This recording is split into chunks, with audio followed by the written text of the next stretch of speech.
ഈ നാളുകൾ വേർതിരിവിൻ്റെ നാളുകളാണ്. വേർതിരിവിൻ്റെ നാളുകളാണ്.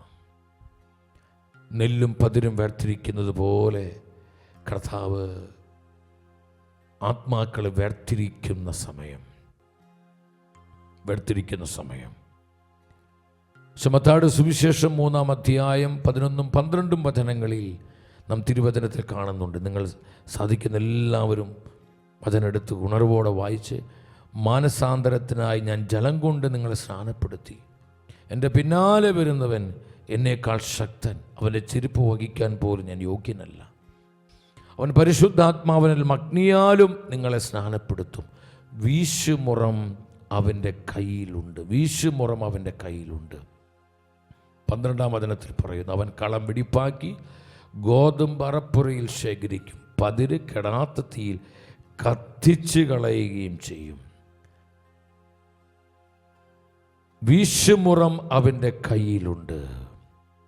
നമുക്കറിയാം, മുറത്തിൻ്റെ പ്രത്യേകത എന്താ? ഈ നെല്ലൊക്കെ ഇങ്ങനെ നമ്മൾ കൊയ്തു കൊണ്ടുവന്നിട്ട് കഴിയുമ്പോൾ ആ മുറം കൊണ്ടിങ്ങനെ വീശുമ്പോൾ ആ നെല്ലിലുള്ള പതിരുകളൊക്കെ ഇങ്ങനെ പറന്ന് പോകും. നമ്മൾ കണ്ടിട്ടുണ്ട് ഈ വീശുമുറം കൊണ്ട് ഇങ്ങനെ വീശുന്നത്. ഇങ്ങനെ വീശുകയാണ്. ഇതുപോലെ കർത്താവ് ഈ മുറമെടുത്ത് വീശിക്കൊണ്ടിരിക്കുക. തൻ്റെ കുടുംബങ്ങളിൽ, തൻ്റെ സഭയിൽ, തൻ്റെ സമൂഹങ്ങളിൽ, തൻ്റെ മിനിസ്ട്രികളിൽ കർത്താവ് ഈ വീശുമുറം കൊണ്ട് വീശിക്കൊണ്ടിരിക്കുക. എന്തിനാ? നെല്ലും പതിരും വേർതിരിക്കാൻ. പതിരിനെ പറപ്പിച്ച് കളയാണ്. ഇനി നെല്ലും പതിരും ഒന്നിച്ചു വളരുവാൻ, ഒരുമിച്ച് പോകാൻ കർത്താവ് അനുവദിക്കില്ല. സഹോദരങ്ങളെ, നമ്മളിന്ന് കാണുന്ന അടയാളങ്ങൾ, ആനുകാലിക സംഭവങ്ങൾ, ദൈവവചനത്തിന് ചില നിവൃത്തികൾ, ഇതെല്ലാം നമ്മോട് വിളിച്ചു പറയുന്നത് ഇത് വേർതിരിവിൻ്റെ സമയമാണ്. കർത്താവിൻ്റെ കരങ്ങളിൽ വീശുമുറമുണ്ട്. ആ മുറം കൊണ്ട് അവൻ വീശുന്നു. എന്തിനാ വീശുന്നത്? പതിരിനെ പറപ്പിക്കുകയാണ്. പതിരിനെ പറപ്പിച്ച് കളയാൻ, നെല്ല് ശേഖരിക്കാൻ, തനിക്കുള്ളവരും തനിക്കല്ലാത്തവരും. മത്തായിയുടെ സുവിശേഷം 13-ാം അധ്യായം 25-ാം വചനത്തിൽ കാണുന്നുണ്ട്, ആളുകൾ ഉറക്കമായപ്പോൾ അവൻ്റെ ശത്രു വന്നത് പിശാചാണ്, ഗോതമ്പിനിടയിൽ കള വിതച്ചിട്ട് കടന്നു കളഞ്ഞു. 27-ാം വചനം പറയാണ്, വേലക്കാർ ചെന്ന് വീട്ടുടമസ്ഥനോട് ചോദിച്ചു, യജമാനനെ, നീ വയലിൽ നല്ല വിത്തല്ലേ വിതച്ചത്, പിന്നെ എങ്ങനെ കളകൾ വന്നു? ഇതെല്ലാം എവിടെ നിന്ന്? 28 മുതൽ വചനങ്ങളിൽ പറയാണ്. യേശു പറഞ്ഞു, ശത്രുവാണിത് ചെയ്തത്. വേലക്കാർ ചോദിച്ചു, ഞങ്ങൾ പോയി കളകൾ പറിച്ചു കൂട്ടട്ടെ? കർത്താവ് എന്താ പറഞ്ഞ്? വേണ്ട. കളകൾ പറിച്ചെടുക്കുമ്പോൾ അവയോടൊപ്പം ഗോതമ്പ് ചെടികളും നിങ്ങൾ പിഴുതു കളഞ്ഞു എന്ന് വരും. കൊയ്ത്തുവരെ അവ രണ്ടും ഒരുമിച്ച് വളരട്ടെ. കൊയ്ത്ത് കാലത്ത് ഞാൻ എൻ്റെ കൊയ്ത്തുകാരോട് പറയും, ആദ്യമേ കളകൾ ശേഖരിച്ച് തീയിൽ ചുട്ടുകളയുക, ഗോതമ്പിൻ്റെ ധാനിപ്പുറയിൽ സംഭരിക്കുക. നെല്ലും പതിരും, കളയും വിളയും, ഗോതമ്പിലെ നല്ല ഗോതമ്പും ആ കളയും ഒരുമിച്ച് വളരാൻ കർത്താവ് നിശ്ചയിച്ച കാലാവധി എന്ന് പറയുന്നത് ഇതുവരെ കൊയ്ത്ത് വരെയാണ്. കൊയ്ത്തിൻ്റെ കാലമാണ് സഹോദരങ്ങളെ. ഇത് കൊയ്ത്തിൻ്റെ നാളുകളാണ്. വെളിപാട് പുസ്തകം 14:15 പറയുന്നുണ്ട്, അരിവാളെടുത്ത് കൊയ്യുക, കൊയ്ത്തിന് കാലമായി, ഭൂമിയിലെ വിളവ് പാകമായിരിക്കുന്നു. നിങ്ങൾ ശ്രദ്ധിക്കണം, ഇനി കപടാത്മാക്കൾ നമ്മുടെ അശുദ്ധികളും നമ്മുടെ കപടതകളും നമ്മുടെ ജഡീകതകളും നമ്മുടെ ലൗകികതകളും നമ്മുടെ ലോകമോഹങ്ങൾ ഇതൊക്കെയായിട്ട് കർത്താവിൻ്റെ കൂടെ സുഖമായി ഇങ്ങനെ മുന്നോട്ട് പോകാമെന്ന് നമ്മൾ തെറ്റിദ്ധരിക്കരുത് സഹോദരങ്ങളെ. കർത്താവ് പതിരുകളെ പറപ്പിച്ചു കളയും. പതിരുകളെ പറപ്പിക്കും. കളകളെ തീയിലിട്ട് ചുട്ടരിക്കുന്ന പറയുന്നത്. വേർതിരിക്കും കർത്താവ് റിമൂവ് ചെയ്ത് കളയും, നീക്കിക്കളയും. ഇപ്പോഴും കരുണ എന്ന് പറഞ്ഞ് നമുക്ക് എന്തും ചെയ്യാം, എങ്ങനെയും ജീവിക്കാം എന്ന് നമ്മൾ തെറ്റിദ്ധരിക്കരുത് സഹോദരങ്ങൾ. കർത്താവിൻ്റെ കരുണ നമ്മോട് ആവശ്യപ്പെടുന്നത് അനുതാപത്തിൻ്റെയും മാനസാന്തരത്തിൻ്റെയും വിശുദ്ധീകരണത്തിൻ്റെയും ജീവിതം നയിക്കുവാനാണ്. നിന്റെ അനുതാപമാണ് ദൈവകരുണ നിന്നോട് ആവശ്യപ്പെടുന്നതെന്ന് ദൈവത്തിൻ്റെ വചനം നമ്മളെ പഠിപ്പിക്കുന്നുണ്ട്. അപ്പോൾ കർത്താവ് കരുണാമയനാണ്, കരുണയാണെന്ന് പറഞ്ഞ് എപ്പോഴും നീ കളയായി പതിരായി ജീവിച്ചാൽ കർത്താവ് അത് നീക്കിക്കളയും. കർത്താവ് നീക്കിക്കളയും, റിമൂവ് ചെയ്ത് കളയുന്ന, ഞാൻ നീക്കിക്കളയുന്ന കർത്താവ് പറയും. കട്ട് ഓഫ് ചെയ്യും കർത്താവ് തുപ്പിക്കളയും. സഹോദരങ്ങൾ വെറുതെ പറയുന്നതല്ല. അതുകൊണ്ട് നമ്മൾ ശ്രദ്ധിക്കണം. ഡ്യൂപ്ലിസിറ്റികൾ, കാട്ടിക്കൂട്ടലുകൾ, വേഷം കെട്ടലുകൾ, അഭിനയങ്ങൾ, കാപഠ്യങ്ങൾ എല്ലാം അവസാനിപ്പിക്കേണ്ട സമയമായ അത് വ്യക്തി ജീവിതത്തിൽ, കുടുംബ ജീവിതത്തിൽ, സമൂഹ ജീവിതത്തിൽ, പൗരോഹിത്യ ജീവിതത്തിൽ, നമ്മുടെ ശുശ്രൂഷ മേഖലകളിൽ, പ്രേക്ഷിത വേലയിൽ, നമ്മുടെ ദൈവരാജ്യ ശുശ്രൂഷകളിൽ, നമ്മുടെ മിനിസ്ട്രിയിൽ, മിഷനിൽ ഒന്നും ഈ കപടാത്മാക്കളെ, ഈ അഭിനയങ്ങളെ കർത്താവ് വെച്ചുപൊറുപ്പിക്കില്ല എന്ന് വചനം പഠിപ്പിക്കുകയാണ്. അത് ശ്രദ്ധിക്കണം. മത്തായിയുടെ സുവിശേഷം 25-ാം അധ്യായം 32-33 വചനങ്ങളിൽ കർത്താവ് ഇത് വ്യക്തമാക്കുന്നുണ്ട്. അവൻ്റെ മുൻപിൽ എല്ലാ ജനതകളും ഒരുമിച്ച് കൂട്ടപ്പെടും. ഇടയൻ ചെമ്മരിയാടുകളെ കോലാടുകളിൽ നിന്ന് വേർതിരിക്കുന്നത് പോലെ അവൻ അവരെ തമ്മിൽ വേർതിരിക്കും. അവൻ അവരെ തമ്മിൽ വേർതിരിക്കും. പറഞ്ഞേ, അവൻ അവരെ തമ്മിൽ വേർതിരിക്കും. കർത്താവ് വേർതിരിക്കും. കോലാടുകളെയും ചെമ്മരിയാടുകളെയും കർത്താവ് വേർതിരിക്കും. നിങ്ങൾ ശ്രദ്ധിച്ചു, ഇതുപോലെ തനിക്കുള്ളവരെ തനിക്കല്ലാത്തവരെ കർത്താവ് വേർതിരിക്കും. അവിടെ കരുണയില്ല സഹോദരങ്ങളെ. എപ്പോഴും കരുണ കാണിച്ച് നമ്മളിങ്ങനെ തലോടിക്കൊണ്ടിരിക്കുമെന്ന് നമ്മൾ ആരും വ്യാമോഹിക്കരുത്. കർത്താവിൻ്റെ കരുണ നമ്മോട് ആവശ്യപ്പെടുന്നത് വിശുദ്ധിയുടെ ജീവിതം, അനുതാപത്തിൻ്റെ ജീവിതം, മാനസാന്തരത്തിൻ്റെ ജീവിതം, നിത്യജീവൻ്റെ ജീവിതം ഈ ലോകത്തിൽ ജീവിക്കുവാനാണ്. അതാണ് കരുണ ആവശ്യപ്പെടുന്നത്. ആ കരുണയെ നമ്മൾ തെറ്റിദ്ധരിച്ചു പോകരുത്. വേർതിരിക്കും, അവരെ തമ്മിൽ വേർതിരിക്കുമെന്ന് ഇത് സത്യത്തിൻ്റെ വചനമാണ്, മാറ്റമില്ലാത്ത വചനം. ആകാശം ഭൂമിയും മാറിയാലും എൻ്റെ വചനം മാറിപ്പോകില്ലെന്ന് കർത്താവ് പറഞ്ഞിട്ടുണ്ടെങ്കിൽ ഇത് നിശ്ചയമായും സംഭവിക്കുന്ന കാര്യമാണ്. ഇത് സംഭവിച്ചിരിക്കും, ഇത് സംഭവിക്കുക തന്നെ ചെയ്യും.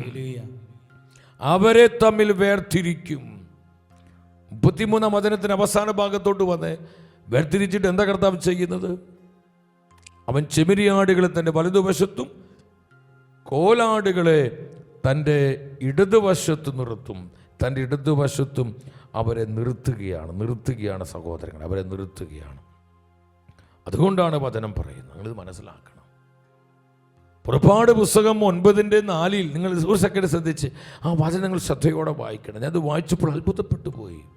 കർത്താവ് ആ പ്രോസസ്സ് ആരംഭിച്ചു. കർത്താവ് താൻ തെരഞ്ഞെടുത്തവരെ, തന്നോട് വിശ്വസ്തത പുലർത്തുന്നവരെ, തന്നെ സ്നേഹിക്കുന്നവരെ, തന്നോട് ചേർന്നിരിക്കുന്നവരെ, തൻ്റെ വചനം ജീവിക്കുന്നവരെ കർത്താവ് പ്രത്യേകമായി അവർ മുദ്ര ചെയ്യുന്നുണ്ട്, അഭിഷേകം ചെയ്യുന്നുണ്ട്, അവരെ സംരക്ഷിക്കുന്നുണ്ട്. കർത്താവിൻ്റെ കരം അവരുടെ മേലുണ്ട്. നമ്മുടെ മേൽ കർത്താവിൻ്റെ കരമുണ്ട്. ഉറപ്പുവരുത്തണം. അവിടെ കൂടെ കർത്താവിൻ്റെ സാന്നിധ്യമുണ്ട്. കർത്താവിൻ്റെ മഹത്വമാണ് അവരെ നയിക്കുന്നത്. കർത്താവിൻ്റെ പരിശുദ്ധാത്മാവാണ് അവരെ പരിപാലിക്കുന്നതും നിയന്ത്രിക്കുന്നതും. അപ്രകാരമുള്ള ഒരു ആത്മാവായി ഞാനും നീയും മാറണമെന്നുള്ളതാണ് നമ്മെക്കുറിച്ചുള്ള കർത്താവിൻ്റെ തിരുഹിതം. ഇത് കർത്താവിൻ്റെ മനസ്സാണ് സഹോദരങ്ങളെ. ഇനി പുറപ്പാട് 9:4 വായിച്ച് നിങ്ങൾ. പുറപ്പാട് 9:4 അവിടെ എന്താ പറയുന്നത്? വായിച്ച്. ഇസ്രായേൽക്കാരുടെയും ഈജിപ്തുകാരുടെയും മൃഗങ്ങൾക്ക് തമ്മിൽ കർത്താവ് ഭേദം കൽപ്പിക്കും. കർത്താവ് അതിരിടും. കർത്താവ് അതിനെ വേർതിരിക്കും. ഇസ്രായേൽക്കാർ, ഈജിപ്തുകാർ കണ്ടു, രണ്ടും കർത്താവ് വേർതിരിക്കുകയാണ്. കർത്താവ് അതിനെ അതിരിടുകയാണ്, ഭേദം കൽപ്പിക്കുകയാണ്. ഇസ്രായേൽക്കാരുടേതിൽ ഒന്നുപോലും നശിക്കുകയില്ല. ഞാൻ അവരുടെ മധ്യേ ഭേദം കൽപ്പിക്കും. ഞാൻ അവരെ വേർതിരിക്കും. ഒരു വേർതിരിവിൻ്റെ വേലി കർത്താവ് അങ്ങ് കെട്ടും സഹോദരങ്ങളെ. ഈ ലോകത്തോടൊപ്പം നമ്മൾ ശിക്ഷയ്ക്ക് വിധിക്കപ്പെടുകയില്ല. നമ്മൾ കർത്താവിനോട് ഐക്യപ്പെട്ട് ജീവിക്കുന്നവരാണെങ്കിൽ, കർത്താവിൻ്റെ വചനം ജീവിക്കുന്നവരാണെങ്കിൽ, കർത്താവിനെ സ്നേഹിക്കുന്ന ആത്മാക്കളാണെങ്കിൽ, അവനോട് വിശ്വസ്ത പുലർത്തുന്ന ആത്മാക്കളാണെങ്കിൽ, ഈ ലോകത്തോടൊപ്പം നമ്മൾ ശിക്ഷയ്ക്ക് വിധിക്കപ്പെടുവാൻ കർത്താവ് ഒരിക്കലും അനുവദിക്കുകയില്ല. കർത്താവ് വേലി കെട്ടി അങ്ങ് വേർതിരിക്കും. കണ്ടു, തനിക്കുള്ള ആത്മാക്കൾ, തനിക്കില്ലാത്ത ആത്മാക്കൾ കർത്താവ് അങ്ങ് വേർതിരിക്കും. വേർതിരിവിൻ്റെ വേലി കെട്ടും കർത്താവ്. അങ്ങോട്ടും ഇങ്ങോട്ടും പോകാൻ പറ്റില്ല. ഈ വേലി കെട്ടും സഹോദരങ്ങളെ. അത് ആ സമയത്തിലേക്ക് നമ്മൾ വന്നിരിക്കണം കേട്ടോ. അതുകൊണ്ട് ഇനി ഡ്യൂപ്ലിസിറ്റികളും കപടതകളും അഭിനയങ്ങളും ഒന്നും അത് കുടുംബജീവിതത്തിലാകാം, ഭാര്യ-ഭർത്തൃ ബന്ധത്തിലാകാം, വ്യക്തി ജീവിതത്തിലാകാം, നമ്മുടെ ശുശ്രൂഷ ജീവിതത്തിലാകാം, തൊഴിൽ മേഖലകളിലാകാം, നമ്മുടെ ജോലി സ്ഥലത്താകാം, അതൊക്കെ അപകടത്തിൽ. അതുകൊണ്ട് പലരും ഇന്ന് വെളിപ്പെട്ടു വരുന്നത്, മറനീങ്ങി പുറത്തു വരുന്നു. പലരും അപഹാസ്യരാകും, പലരും നിന്ദിതരാകുന്നു. അത് മനഃപൂർവ്വമല്ല സഹോദരങ്ങളെ. കർത്താവ് അങ്ങനെയെങ്കിലും ഒത്തിരി പേർക്കൊരു മാനസാന്തരം ഉണ്ടാവാൻ ചിലത് പുറത്തു കൊണ്ടുവരികയാണ്. ഇത് കളയാണോ ഇത് വിളയാണോ എന്ന് ലോകത്തിനെ കാണിച്ചു കൊടുക്കുകയാണ്. ഇത് നെല്ലാണോ പതിരാണോ കർത്താവ് കാണിച്ചു കൊടുക്കുകയാണ്. അതുകൊണ്ട് നമ്മളിത് മനസ്സിലാക്കണം. ഈ സത്യമാണ് വെളിപാട് പുസ്തകത്തിൽ ഈശോ പറയുന്നത്. വെളിപാട് പുസ്തകം 3-ാം അധ്യായം 10-ാമത്തെ വചനം, വെളിപാട് 3:10 എന്താ പറയുന്നത്? ആ വചനം വായിച്ച്. സകല ഭൂവാസികളെയും പരിശോധിക്കാനായി ലോകത്തിലുണ്ടാകാനിരിക്കുന്ന പരീക്ഷണങ്ങളുടെ സമയത്ത് ഞാൻ നിന്നെ സംരക്ഷിക്കും. എന്തെന്നാൽ പരീക്ഷകളിൽ ഉറച്ചു നിൽക്കണമെന്നുള്ള എൻ്റെ വചനം നീ കാത്തു. സകല ഭൂവാസികളെയും പരിശോധിക്കാനായി ലോകത്തിലുണ്ടാകാൻ പോകുന്ന പരീക്ഷണങ്ങളുടെ സമയത്ത് ഞാൻ നിന്നെ സംരക്ഷിക്കും. കേട്ടോ, ലോകത്തോടൊപ്പം നമ്മൾ നശിച്ചു പോകാൻ കർത്താവ് അനുവദിക്കുകയില്ല. ലോകത്തോടൊപ്പം നശിച്ചു പോകാൻ കർത്താവ് അനുവദിക്കുകയില്ല. തന്നെ സ്നേഹിക്കുന്ന, തന്നോട് വിശ്വസ്ത പുലർത്തുന്ന ജീവിതങ്ങളെ കർത്താവ് സംരക്ഷിക്കും, അവരെ കർത്താവ് പരിപാലിക്കുമെന്ന് കേട്ടോ. കാരണം എന്താ? കർത്താവ് ഒരു വേർതിരിവിൻ്റെ വേലി കെട്ടി, അത് അവരെ സംരക്ഷിക്കുന്നു. അപ്പം നിങ്ങൾ മനസ്സിലാക്കണം, പല അപകടങ്ങൾ, പല ആപത്തുകൾ, പല ദുരിതങ്ങൾ, പൈശാചിക തിരിച്ചടികൾ, ലോകത്തിൻ്റെ അറ്റാക്സുകൾ, ഇരുട്ടിൻ്റെ ശക്തികളുടെ ചില ആക്രമണങ്ങൾ, നമ്മളിതിൽ നിന്നെല്ലാം സംരക്ഷിക്കപ്പെടുന്നത് നമ്മുടെ കഴിവ് കൊണ്ടോ ബുദ്ധി കൊണ്ടോ മാനുഷിക ശക്തി കൊണ്ടോ ഒന്നുമല്ല. കർത്താവ് നമ്മളെ കാത്തു സൂക്ഷിക്കുന്നത്. ഈശോ പിതാവിനോട് പ്രാർത്ഥിച്ചില്ല, പിതാവേ, അങ്ങ് എനിക്ക് തന്ന ആ നാമത്തിൽ ഞാൻ അവരെ സംരക്ഷിച്ചു. കർത്താവേ, ഞാൻ അവരെ കാത്തു സൂക്ഷിച്ചു. പിതാവേ, ഞാൻ അവരെ കാത്തു സൂക്ഷിച്ചു. നമ്മളെ കർത്താവ് കാത്തു സൂക്ഷിക്കുന്നത് കൊണ്ട് ഒരു പോറൽ പോലും ഏൽക്ക. എത്രയോ അപകടങ്ങൾ, ആപത്തുകൾ, വിനാശങ്ങൾ, ദുരിതങ്ങൾ, ദുരന്തങ്ങൾ, അപകടങ്ങൾ, പകർച്ചവ്യാധികൾ, വിട്ടുമാറാത്ത രോഗപീഠകളിൽ നിന്ന് എത്രയോ പ്രാവശ്യം എന്നെയും നിങ്ങളെയും കർത്താവ് കാത്തു സൂക്ഷിച്ചില്ലേ? അപ്രകാരമുള്ള ജീവിതങ്ങൾ ഉച്ചത്തിൽ ഒരു 3 ഹല്ലേലൂയ പറഞ്ഞ് ഈശോയ്ക്ക് മഹത്വം കൊടുത്തേ. Hallelujah, hallelujah. ഇത് കർത്താവിന് കൊടുക്കുന്ന മഹത്വമാണ്. ഇത് കർത്താവിന് നൽകുന്ന മഹത്വമാണ്, ആദരവാണ്, സ്നേഹത്തിന്റെ ഒരു പ്രകടനമാണിത്. ആമേൻ, ആമേൻ, ആമേൻ, ആമേൻ, ആമേൻ. Hallelujah, hallelujah. നന്ദി കർത്താവേ, നന്ദി കർത്താവേ. അവൻ നല്ലവനല്ലോ, ദയ എന്നുമുള്ളത്. അവൻ വല്ലഭനല്ലോ, സ്തുതി എന്നും അവനെ. എന്ന് പറഞ്ഞേ, അവൻ നല്ലവനല്ലോ. God is good. God is good all the times. All the times God is good. സ്തുതി എന്നും അവനെ. വേർതിരിവിൻ്റെ സമയം കർത്താവിനോട് ചേർന്നിരിക്കുക, കർത്താവിനോട് വിശ്വസ്തരാകുക. വ്യക്തി ജീവിതത്തിൽ, കുടുംബജീവിതത്തിൽ, സമർപ്പിത സമൂഹ ജീവിതത്തിലൊക്കെ വിശ്വസ്തത പാലിക്കുക. എൻ്റെ സഹോദരങ്ങളെ, നമ്മൾ കൃപയുള്ള ആത്മാക്കളാകുക. ഒരു ചെറിയൊരു കാര്യം കൂടി പറഞ്ഞ് നമ്മുടെ ഈ വചന ശുശ്രൂഷ കർത്താവിനെ സമർപ്പിക്കുകയാണ് നമ്മൾ. 3-ാമതായി നിങ്ങൾ മനസ്സിലാക്കണം, ഇത് ശുദ്ധീകരണത്തിൻ്റെ നാളുകളാണ്. ഈ നാളുകൾ ശുദ്ധീകരണത്തിൻ്റെ നാളുകളാണ്. ഈശോയുടെ പ്രാർത്ഥന നമ്മൾ ശ്രദ്ധിക്കുക. യോഹന്നാന്റെ സുവിശേഷം 17:19 ഈശോ പ്രാർത്ഥിച്ചു. എന്താ ഈശോ പ്രാർത്ഥിച്ച്? പിതാവേ, അവരും സത്യത്താൽ വിശുദ്ധീകരിക്കപ്പെടേണ്ടതിനെ അവർക്ക് വേണ്ടി ഞാൻ എന്നെ തന്നെ വിശുദ്ധീകരിക്കുന്നു. ഞാൻ എന്നെ തന്നെ വിശുദ്ധീകരിക്കുന്നു. അവർ സത്യത്താൽ വിശുദ്ധീകരിക്കപ്പെടേണ്ടതിന് ഞാൻ എന്നെ തന്നെ വിശുദ്ധീകരിക്കുന്നു. എൻ്റെ സഹോദരങ്ങൾ, ഇവിടെയാണ് നമ്മൾ ഈ പ്രായശ്ചിത്തത്തിൻ്റെയും പ്രാർത്ഥനയുടെയും അർത്ഥം നിങ്ങൾ മനസ്സിലാക്കേണ്ടത്. അനേകം കുടുംബങ്ങൾ വിശുദ്ധീകരിക്കപ്പെടാൻ വേണ്ടി, ഈ തലമുറ വിശുദ്ധീകരിക്കാൻ വേണ്ടി, അനേക യുവമക്കൾ വിശുദ്ധീകരിക്കപ്പെടാൻ വേണ്ടി, നമ്മുടെ സഭ വിശുദ്ധീകരിക്കപ്പെടാൻ വേണ്ടി, നമ്മൾ നമ്മളെ തന്നെ വിശുദ്ധീകരിക്കണം. കർത്താവ്, നമ്മൾ നമ്മളെ തന്നെ ശുദ്ധീകരിക്കണം എന്ന് പറഞ്ഞാൽ പാപത്തിൽ നിന്ന് ഒഴിഞ്ഞു മാറി കർത്താവിനോട് ചേർന്നിരിക്കുന്ന അവന്റെ വിശ്വസ്തരായ ആത്മാക്കളായി നമ്മൾ മാറണം. ഹല്ലേലൂയ. എൻ്റെ സഹോദരി സഹോദരങ്ങളെ, ഈ ഒരു വിളിയാണ് കർത്താവ് നമുക്ക് തരുന്നത്. ഈ ലോകത്തിന്റെ വിശുദ്ധീകരണത്തിന് വേണ്ടി പ്രിയ ദൈവത്തിന്റെ പൈതലെ, നീ നിന്നെ തന്നെ വിശുദ്ധീകരിക്കുക.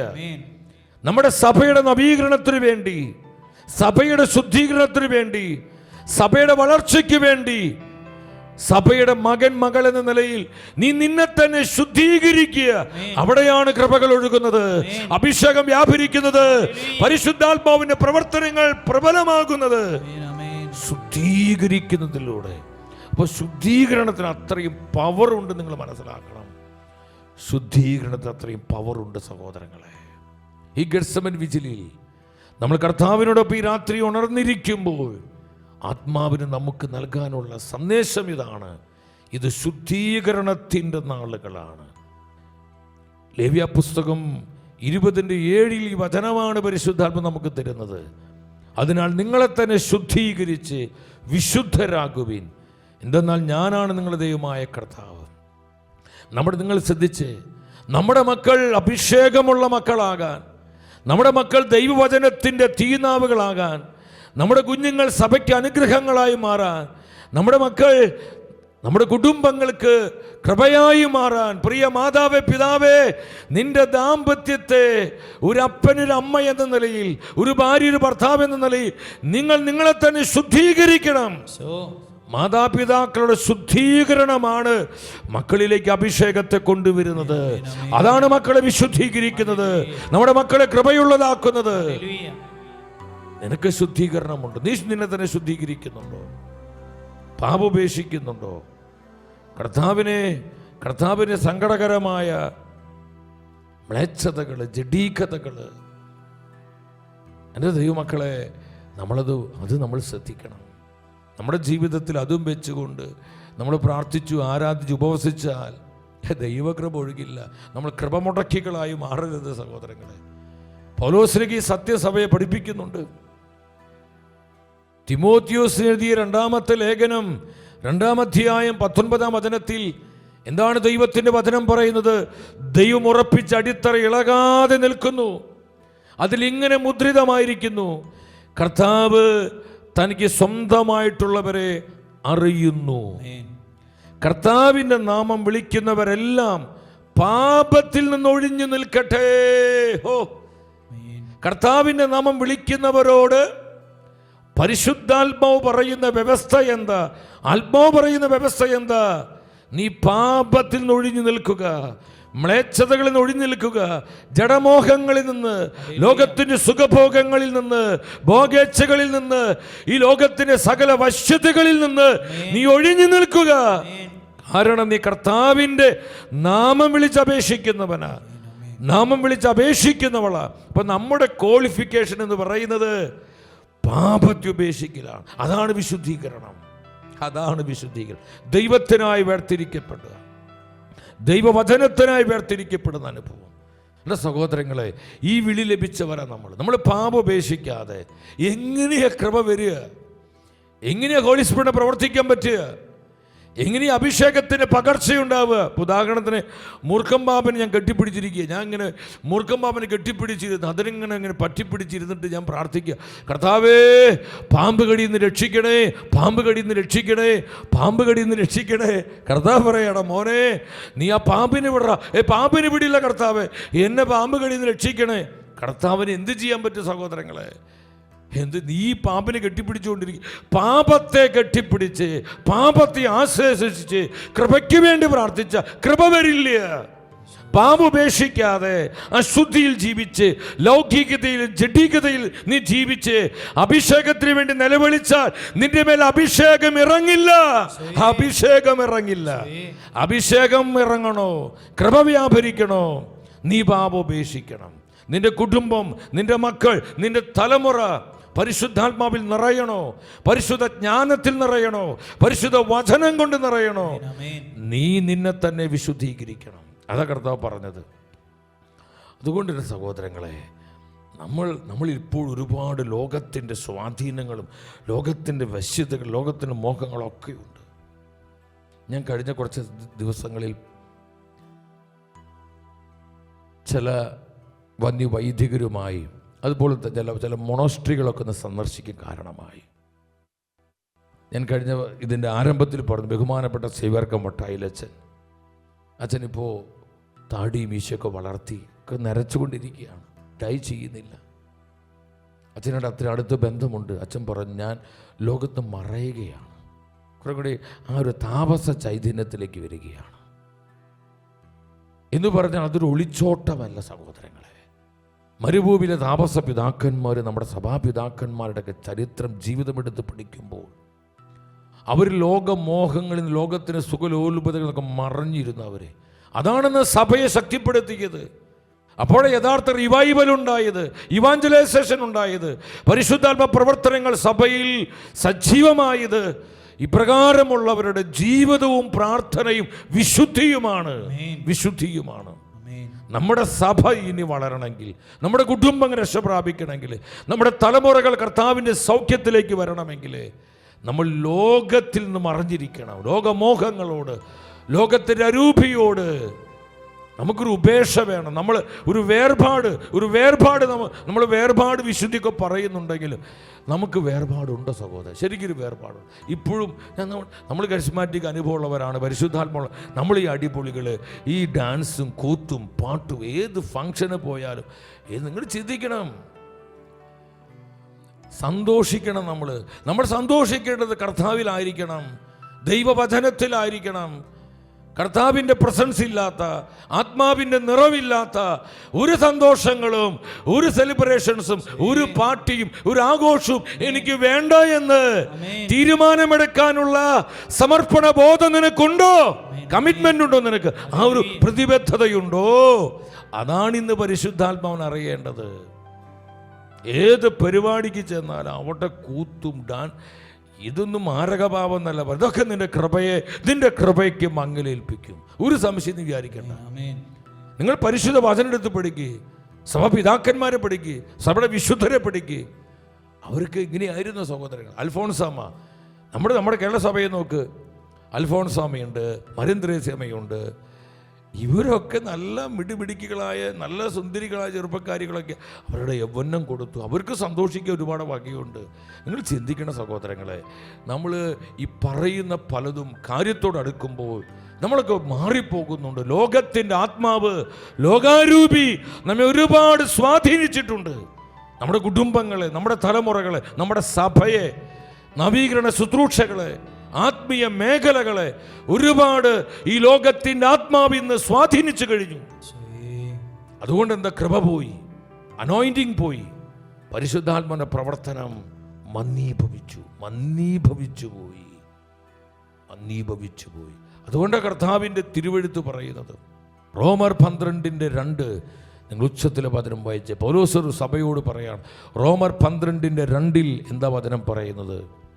12:2 പറയാണ്, നിങ്ങൾ ലോകത്തോട് അനുരൂപരാകരുത്. വളരെ ശക്തമായൊരു വചനമാണ്. പ്രിയ ദൈവത്തിന്റെ പൈതലേ, നീ ലോകത്തോട് അനുരൂപയാകരുത്. കാരണം നീ പരിശുദ്ധാത്മാവുള്ളവനാണ്, കർത്താവിന്റെ രക്തത്താൽ വീണ്ടെടുക്കപ്പെട്ടവനാണ്, കർത്താവിന്റെ വചനത്തിന്റെ മുദ്രയുള്ളവനാണ്. നീ ലോകത്തോട് അനുരൂപനായി, ലോകത്തിൻ്റെ സുഖലോലുപതകൾ, അതാണ് പല സുഖങ്ങൾ, ഭക്ഷണ സുഖം, രുചിസുഖം, അധികാര സുഖം, സ്ഥാനമാനത്തിന് സുഖം. വീട്ടുകാർ നല്ലത് പറയുമ്പോൾ കൂടെയുള്ളവരിങ്ങനെ ഇവിടെ നല്ലത് പറയും, ഒരു സുഖമുണ്ട്. ഈ സുഖത്തിലൂടെ ലോകം നിന്റെ അകത്തോട്ട് വരും. ഇത് സഭാപിതാക്കന്മാർ പറഞ്ഞിട്ടുള്ളതാണ്. ഭക്ഷണത്തിന് രുചിയൊക്കെ വേണം, പക്ഷെ ആ രുചി തന്നെ വേണം. ഭക്ഷണത്തിന് രുചി ഇതില്ലെങ്കിൽ ഭയങ്കര ബഹളം ഉണ്ടാക്കുക, പ്രശ്നം ഉണ്ടാക്കുക. അതുപോലെ സെക്സ്, അതിൽ സുഖമുണ്ട്, അധികാരത്തിന് സുഖമുണ്ട്, ലോകത്തിന് നിറങ്ങൾക്കൊരു സുഖമുണ്ട്, ലോകത്തിലെ കയ്യടികൾക്കൊരു സുഖമുണ്ട്. ഈ സുഖലോലുപത എന്ന് പറയുമ്പോൾ ഇതൊക്കെ ലോകം തരുന്ന, എന്തിനാ? നിന്റെ കൃപയെ നശിപ്പിക്കാൻ, നിന്റെ ആത്മാവിനെ നശിപ്പിക്കാൻ, നിന്നിൽ പകരപ്പെട്ടിരിക്കുന്ന അഭിഷേകത്തെ ഇല്ലാതാക്കാൻ ലോകത്തിന് എൻട്രി കിട്ടുകയാണ്. ലോകം നമ്മിലേക്ക് കടന്നു വരാൻ ഉള്ള വഴികളാണ് ഈ രുചികളും ഈ സുഖങ്ങളൊക്കെ. സഹോദരങ്ങളെ, അനുദപിക്കണം. നീ ലോകത്തോട് അനുരൂപനാകരുത്. നീ പരിശുദ്ധാത്മാവുള്ളവനാ, നീ വചനമുള്ളവനാ. ഈ ഒരു ബോധ്യത്തോടു. അതുകൊണ്ട് ഈശോ പ്രാർത്ഥിച്ച, പിതാവേ, ഞാൻ ലോകത്തിൻ്റെതല്ലാത്തതുപോലെ അവരും ലോകത്തിൻ്റെതല്ല. എന്നെ ഒരുപാട് ടച്ച് ചെയ്ത, എന്നെ ഒരുപാട് തൊട്ടൊരു പ്രാർത്ഥനയാണത്. ഈശോയുടെ പ്രാർത്ഥന യോഹന്നാൻ്റെ സുവിശേഷം 17:14 ഈശോ പ്രാർത്ഥിച്ചത്. അപ്പോൾ ആ വചനം നമുക്ക് കാണാം. യോഹന്നാൻ 17:14, അവിടുത്തെ വചനം അവർക്ക് ഞാൻ നൽകിയിരിക്കുന്നു. എന്നാൽ ലോകം അവരെ ദ്വേഷിച്ചു, എന്തെന്നാൽ ഞാൻ ലോകത്തിൻ്റെതല്ലാത്തതുപോലെ അവരും ലോകത്തിൻ്റെതല്ല. അവരിൽ ആരാണ് ഈ അവര്? ഈ അവരെന്ന് പറയുന്നത് 12 അപ്പോസ്തലന്മാർ മാത്രമാണ്. അല്ല, കർത്താവിനാൽ വിളിക്കപ്പെട്ട, കർത്താവിനാൽ തെരഞ്ഞെടുക്കപ്പെട്ട ഓരോ ദൈവ പൈതലും. ഇത് കർത്താവിൻ്റെ സ്വപ്നമാണ്, നമ്മുടെ കർത്താവിൻ്റെ ആഗ്രഹമാണ്. നമ്മൾ ഈ ലോകത്തിൽ ജീവിക്കുമ്പോഴും ലോകത്തിൻ്റെതല്ലാത്തതുപോലെ ജീവിക്കുക, ലോകത്തോട് മരിച്ചവരാകുക, ലോകമോഹങ്ങളോട് മരിച്ചവരാകുക, ലോകത്തിൻ്റെ സുഖലോലുപതകളോട് മരിച്ചവരായി നമ്മൾ കർത്താവിനോട് അനുരൂപപ്പെട്ട ജീവിതങ്ങളായി, അവിടുത്തെ സത്യവചനത്തോട് അനുരൂപപ്പെട്ട ജീവിതങ്ങളായി, കുടുംബങ്ങളായി, സമൂഹങ്ങളായി, മിനിസ്ട്രികളായി, കൂട്ടായ്മകളായി മാറുവാനുള്ള വിളിയാണ് പരിശുദ്ധാത്മാവ് നമുക്ക് തന്നിരിക്കുന്നത്. അവർ ലോകത്തിൻ്റെതല്ല പിതാവേ. ഈ അവരാരാ? നമ്മൾ ഓരോരുത്തരുമാണ്. കർത്താവ് പറഞ്ഞ കർത്താവിൻ്റെ ഈ ആഗ്രഹത്തിൽ നമുക്ക് ഉറച്ചു നിൽക്കാം. ലോകത്തിൽ ലോകമോഹങ്ങളെ വിട്ടുപേക്ഷിച്ച്, ലോകത്തിൻ്റെ സുഖങ്ങളെ വിട്ടുപേക്ഷിച്ച്, ലോകത്തിൻ്റെ രുചികളും ലോകത്തിൻ്റെ സുഖങ്ങളും ലോകം തരുന്ന നൈമിഷികതകൾ, അതിൻ്റെ നിസ്സാരത മനസ്സിലാക്കി കർത്താവിൽ ആനന്ദിക്കുവാൻ, കർത്താവിൻ്റെ വചനത്തിൽ ആഴപ്പെടുവാൻ, കർത്താവിനോട് ഉണർന്നിരിക്കുവാൻ, ഉണർവോടെ കർത്താവിനെ സ്നേഹിക്കുവാൻ, ആരാധിക്കുവാൻ, അവൻ്റെ മുമ്പിൽ ചങ്ക് പൊട്ടി കരയുവാൻ, വിലാപമാചരിക്കുവാൻ. അങ്ങനെ നമ്മുടെ കർത്താവിൻ്റെ ഹൃദയത്തെ ആശ്വസിപ്പിക്കുന്ന വെറോനിക്ക ആ തിരുമുഖം തുടച്ച് കർത്താവിനെ ആശ്വസിപ്പിച്ചതുപോലെ, ശിമയോൻ ആ കുരിശു ചുമന്ന് കർത്താവിന് ആശ്വാസം കൊടുത്തതുപോലെ, ഈ നാളുകളിൽ നമ്മുടെ കർത്താവിനെ ആശ്വസിപ്പിക്കുന്നവരായി, അവൻ ആനന്ദിപ്പിക്കുന്നവരായി നമുക്ക് മാറാം. അതിന് കർത്താവ് നമ്മളെ സഹായിക്കട്ടെ.